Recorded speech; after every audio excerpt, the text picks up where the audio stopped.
that is beyond thought. You only have mind level thought, and I make the difference very much and often in the book between what I call mind, which is the body-mind interface with this reality, the computer system, and consciousness, which is the eternal self. And when you close down the corpus callosum, you are, and by the way, as people have told me in the science community, that there are extraordinary numbers of cells in the corpus callosum and areas of the corpus callosum that they don't know what they do. Why? They've been switched off, mate. That's why. What it means is once that corpus callosum is not passing the right brain information across to the left as it was designed to, you become isolated in this world reality, and you filter reality through the so-called laws, perceptions, and structures and systems, left brain loves systems, of this world. This is why when I talk to a public audience that is from every walk of life, age, background, color, creed, who are awakening, you just give them everything because they can get it and they can see it and they can decide what feels right and what doesn't feel right, but they can see it, just like we're talking now. When I talk to so-called elite university students, like at Oxford University, I have to put it in baby steps. You know, as long as I'm talking to them about the structure through which the world is controlled by the few, the pyramid system, the pyramids within pyramids, the compartmentalization. I can't bloody say it. Compartmentalization of information. Then they can follow that. But once you go into the right brain stuff of reality and illusory reality and decoding reality, and their eyes glaze over. They can't get it because the left brain can't compute it. And what you find also, I've seen this a lot, is you get people who are right brain people, when you're right brain people, because you're accessing all possibility through the right brain, you are extraordinarily gifted in areas like we would call miraculous. How can anyone do that? Like mental arithmetic or seeing something for a short time and then being able to paint it in detail without taking a photograph, all this stuff. That's what the right brain can do because it's all possibility. People like great artists, great composers, great writers, creative writers are right brain people. But what you find is if they are not balanced in this reality by the left brain, they can't function in this world. Mm-hmm. People like Van Gogh, they were big right brainers. They couldn't go through the left brain. And so you can't function in this world. I mean, I've come across sports people, footballers, who were incredibly creative, who could do things with the ball and see situations no one else could see. We've got one in this country called Paul Gascoigne, who's got big mental problems now, and he's in and out of institutions time to time. He's had massive alcoholic problems. Why?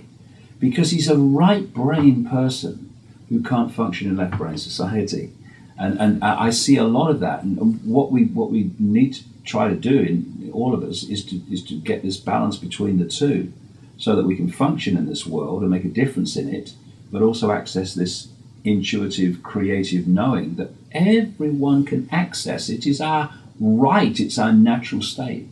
Well, this is one of the reasons for education being structured the way it is, why they're pulling music and art and all of these things out of education, because they exercise the right brain and they want to shut that down.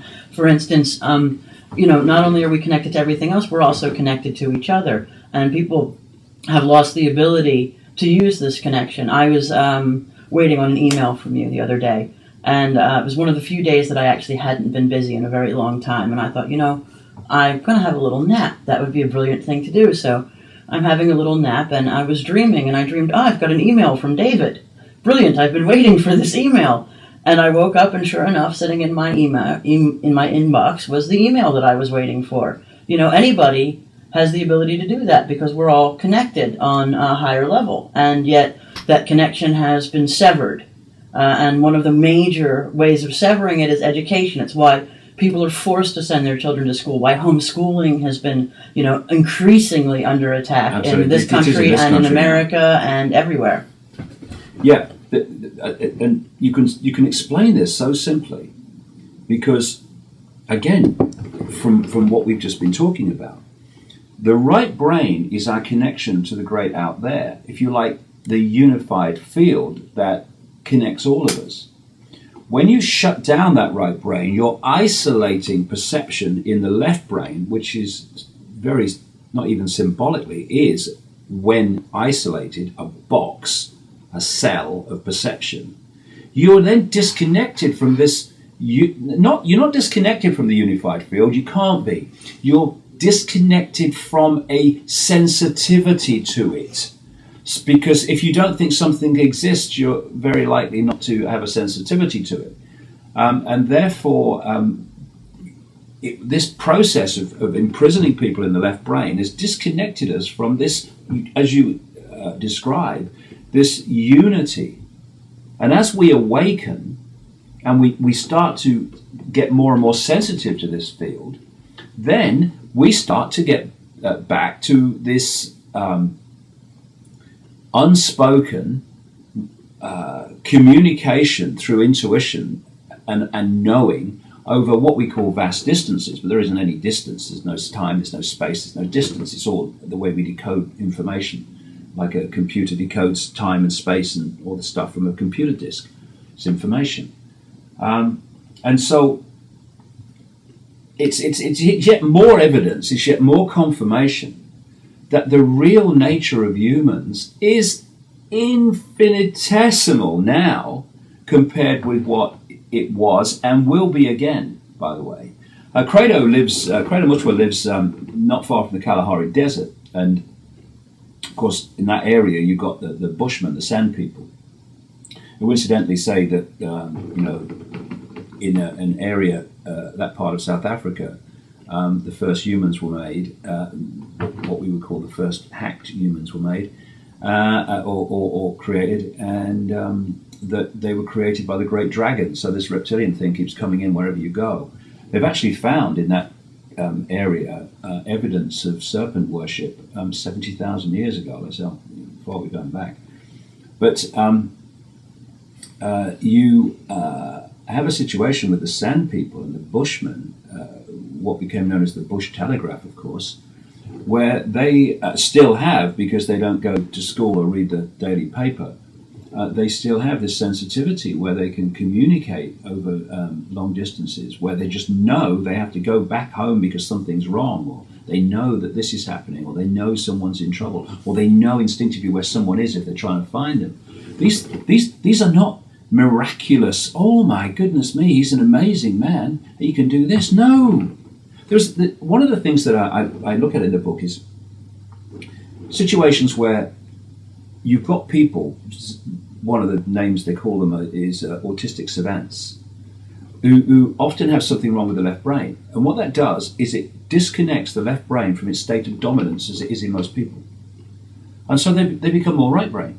We've got one in this country called Wiltshire, his name is. And he was taken up into a helicopter by the BBC some years ago now, and they flew him over London for half an hour, and then he came back and he drew London. I saw this. Yeah, extraordinary, right?